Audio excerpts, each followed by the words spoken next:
സമ്മതിക്കത്തില്ലടി. സമ്മതിക്കുന്നില്ല. ഒട്ടും സമ്മതിക്കത്തില്ല. സമ്മതിക്കില്ല. എന്തൊക്കെ പറഞ്ഞാലും ഞാൻ ആദ്യം പെറു. പെറു അല്ല, ഫ്രാൻസ്. എടി അതല്ല പറഞ്ഞത്, ഞാൻ ആദ്യം പ്രസവിക്കത്തുള്ള.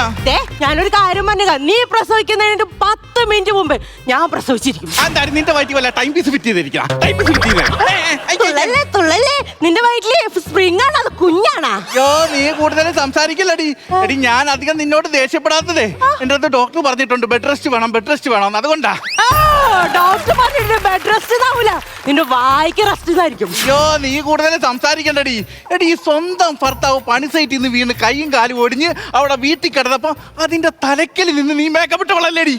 അതിന്റെ അമ്മയച്ഛനും പറഞ്ഞിട്ടുണ്ട്. അമ്മയച്ഛനും എന്താ പറഞ്ഞു? ഭർത്താവ് ജീവിതത്തിൽ എന്തെങ്കിലും വീഴ്ച വന്ന ഭാര്യ വേണം മേക്കപ്പ് ചെയ്യാന്ന്. കൊള്ളാം, അമ്മയെ കൊള്ളാം, അച്ഛനും കൊള്ളാം, നിന്റെ വീട്ടുകാരെല്ലാം കൊള്ളാടി. എന്റെ വീട്ടുകാർ ഇനി പറഞ്ഞ അതിന് തനി കൊണറിയും. കാര്യം പറയാം, എന്റെ ഭർത്താവ് എന്നോട് പറഞ്ഞിട്ടുണ്ട്, നീ അധികം സംസാരിക്കരുത്, പ്രഷർ എടുക്കരുത്, സുഖപ്രസവം വേണം. അതുകൊണ്ട് ഞാൻ മിണ്ടാതിരിക്കുക. എന്റെ ഭർത്താവ് എന്റെ അടുത്ത് പറഞ്ഞിട്ടുണ്ടടി സുഖപ്രസവം വേണം, അതുകൊണ്ടാണെങ്കിൽ അതുകൊണ്ട് നീ രക്ഷപ്പെട്ടു കേട്ടാടി. ഞാനൊരു കാര്യം പറയട്ടെ, ഇങ്ങനെ പ്രഷർ അടിക്കൽ വയ്യാണ്ടാവും. നല്ല രമേ, എന്റെ വയറ്റിലേ കുഞ്ഞാണാ അതോ മറ്റേ കളിക്കാർ ഫുട്ബോൾ കളിക്കാർ പിള്ളേരാണോന്ന് അറിയില്ല, അങ്ങോട്ടും ഇങ്ങോട്ടും ഓട്ടം. നിന്റെ വയറ്റിൽ കളിക്കാരായിരിക്കും, പക്ഷെ എന്റെ വയറ്റിൽ ഡോക്ടറാ. അത് നല്ലതാ, നിന്റെ മെന്റലിന് വീട്ടിലൊരു ഡോക്ടർ അത്യാവശ്യം. തുടങ്ങി ഈ ഗവൺമെന്റ് ഹോസ്പിറ്റലിന് പകരം പ്രൈവറ്റ് ഹോസ്പിറ്റൽ മതി, ഞാൻ എന്റെ ചേട്ടനോട് പറഞ്ഞതാ. പ്രൈവറ്റ് ഹോസ്പിറ്റലാണെങ്കിലും ഗവൺമെന്റ് ഹോസ്പിറ്റലാണെങ്കിൽ എന്താണ് ഈ വ്യത്യാസം? പ്രൈവറ്റ് ഹോസ്പിറ്റലിൽ നമ്മൾ പൈസ കൊടുത്ത് വേദന അനുഭവിക്കുന്നു, ഗവൺമെന്റ് ഹോസ്പിറ്റലിൽ പൈസ കൊടുക്കാതെ നമ്മൾ വേദന അനുഭവിക്കുന്നു. പക്ഷെ ഈ 10 മാസം എന്നത് വലിയൊരു കണക്കല്ലേ? അതുള്ള കാര്യമാണ്. ഈ 10 മാസം എന്നുള്ള ചുരുക്കി 2 മാസം കൊണ്ട് തീർക്കാവുന്ന കേസുള്ളൂ. അത് നടക്കത്തില്ലടി, അത് നടക്കത്തില്ല. കാരണം നമ്മുടെ പിള്ളേർ വലുതായി വരുമ്പോ അവരുടെ മുഖത്ത് നോക്കി നമ്മൾ പറയണം, എടാ 10 മാസം ഞാൻ നിന്നെ നൊന്താടാ പറ്റിയെന്ന്. ആ 10 മാസത്തിന്റെ പഞ്ച് 2 മാസത്തിന് കിട്ടത്തില്ല, മനസ്സിലായോ? നീ കൂടുതൽ സംസാരിക്കണ്ടാ, എന്റെ ഭർത്താവ് വരുന്നോണ്ടാ ഞാൻ. അതെ എന്റെ ഭർത്താവ് കൊണ്ട് പറ്റി ശരിയാക്കി തരണ്ടേ?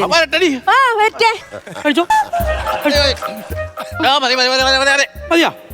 ഓക്കെ അല്ലേ? വെള്ളം കൂടി ഓക്കെ ആണല്ലോ അല്ലേ? ഓക്കെ ആണല്ലോ. ഭക്ഷണം കഴിച്ച് 2 പേരും വയറ് നിറഞ്ഞല്ലോ. തന്നെ എല്ലാവരും പറയണത്. അതല്ലേ പറഞ്ഞത്, ഭക്ഷണം കഴിച്ചിട്ട് 2 പേരും വയറ് നിറഞ്ഞല്ലോ എന്ന്.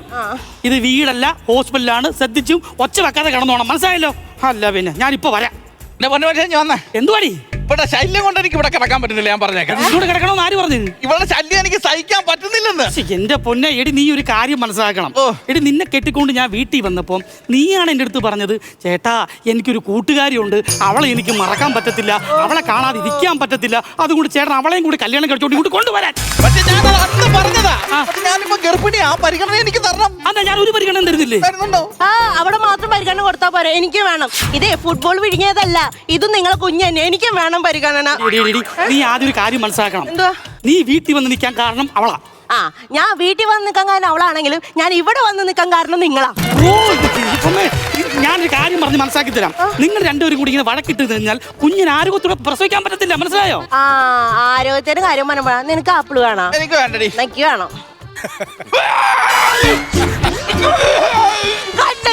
ഞാൻ എപ്പോ തിന്നാലും കയ്യിലുള്ള അപ്പങ്ങനെ കാണിക്കുമ്പോഴത്തേണ്ടവള്.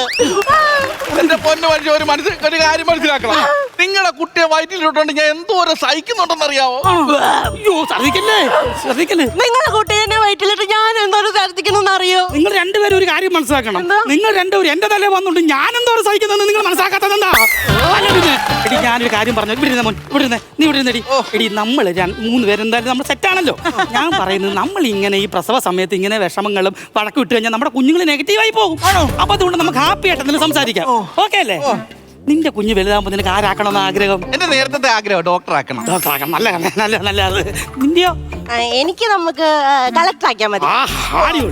അതിനുള്ള ബുദ്ധിയൊന്നും ആ കൊച്ചിന് കാണത്തില്ലടി, അതിനുള്ള ബുദ്ധിയൊന്നും ആ കൊച്ചിന് കാണത്തില്ല. അതെന്താടി? എന്റെ അല്ല കൊച്ചേ, അങ്ങനെ ബുദ്ധി വരാനാ. അവളങ്ങനെ പലതും പറയും. ആ നേഴ്സ് വന്ന് പറഞ്ഞു ബ്ലഡ് കൊടുക്കണം, ഓപ്പോസിറ്റീവ്. ഇന്നലെ കൊടുത്തു. ആരെന്ന് കൊടുത്തു? എന്റെ ബ്ലഡ് കൊടുത്തു. ചേട്ടാ നിങ്ങൾ ബ്ലഡ് ഓ നെഗറ്റീവ് അല്ലേ? അതിന് ഞാൻ 2 കുപ്പി കൊടുത്തിട്ടുണ്ടെന്ന്. അതെന്തിനു 2 എണ്ണം കൊടുത്തേ? വിദ്യാഭ്യാസം ഒന്നും ഇല്ലേ? 2 നെഗറ്റീവ് ചേർന്നാൽ പോസിറ്റീവ് ആകും. അതല്ല അവൾ ഇങ്ങനെ പറഞ്ഞത്. നിങ്ങൾ എക്കോ ടെസ്റ്റ് ചെയ്യാൻ പറഞ്ഞിട്ട് ചെയ്തോ? ഇന്നലെ ഞാൻ അത് ചെയ്തു. എന്നിട്ട് നേഴ്സ് പറഞ്ഞല്ലോ ചെയ്തില്ലെന്ന്. അത് നേഴ്സ് കാണാഞ്ഞിട്ടാ. ആ ഡോക്ടറിന്റെ മുറി ചെന്ന് എല്ലാ മൂലയിലും ചെന്നിട്ട് ഞാൻ ഇതേ കൂടുതൽ അക്കോട്ട സ്റ്റേറ്റ് എനിക്ക് അറിയത്തില്ല. എന്റെ പൊന്നു മോശം തോൽവി ഇങ്ങ് വന്നേ. എനിക്ക് സിസേറിയൻ വേണ്ട, നോർമൽ ഡെലിവറി മതി. നോർമൽ ഡെലിവറി മതി.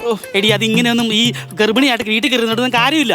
ഗർഭ സമയത്ത് നമ്മൾ നന്നായിട്ട് പണിയെടുക്കണം. ഞാൻ വീട്ടിൽ പണിയുന്നുണ്ടല്ലോ. ആണോ? അങ്ങനെയാണ് നമ്മുടെ വീട്ടിൽ അലക്കുന്ന ആരടി? Washing machine. അരയ്ക്കുന്നതോ? അത് ഗ്രൈൻഡർ. മീൻ വെട്ടുന്നതോ? അത് ചേട്ടൻ. അത് ഞാനാണ്. പക്ഷെ വേറൊരു കാര്യമുണ്ട്. എന്നെ പ്രസവിച്ച എന്റെ അമ്മ ഭയങ്കര അധ്വാനിയായിരുന്നു.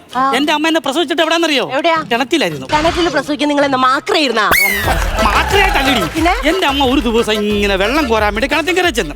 കിണറ്റിങ്കര ചെല്ലുവല്ല എന്റെ അമ്മയ്ക്ക് പ്രസവ വേദന. എന്റെ അമ്മ അയ്യോ എന്നും പറഞ്ഞേ കിണറ്റിലോട്ട് ഒറ്റ വീഴ്ച. ആ വീഴ്ചയിൽ ആ വെള്ളത്തിലോട്ട് ഞാനും പ്രസവിച്ചങ്ങ് വീണ്. അപ്പൊ തന്നെ അമ്മ എന്ത് ചെയ്ത് ആ തൊട്ടി എടുത്തിട്ട് എന്നെ എടുത്ത് അതിലേക്ക് ഇട്ടിട്ട് മേലോട്ട് കയറ്റി വിട്ടിട്ട് കൂടിയെന്നൂരോട് പറഞ്ഞ് എടാ എന്റെ കൊച്ചാ വരുന്നത് വെള്ളമല്ല, അവൻ നനഞ്ഞിരിക്കുക, അവനെ ഉണക്കാൻ പറഞ്ഞു. പക്ഷെ അവന്മാരെന്നെ പറ്റിച്ചു കളഞ്ഞടി. അവന്മാർ എന്നെ കൊണ്ട് വെയിലത്ത് വെച്ചെന്ന് ആ സൂര്യന്റെ അൾട്രാവയലറ്റ് ഒക്കെ അടിച്ച് ഞാനങ്ങ് കറുത്തുപോയി.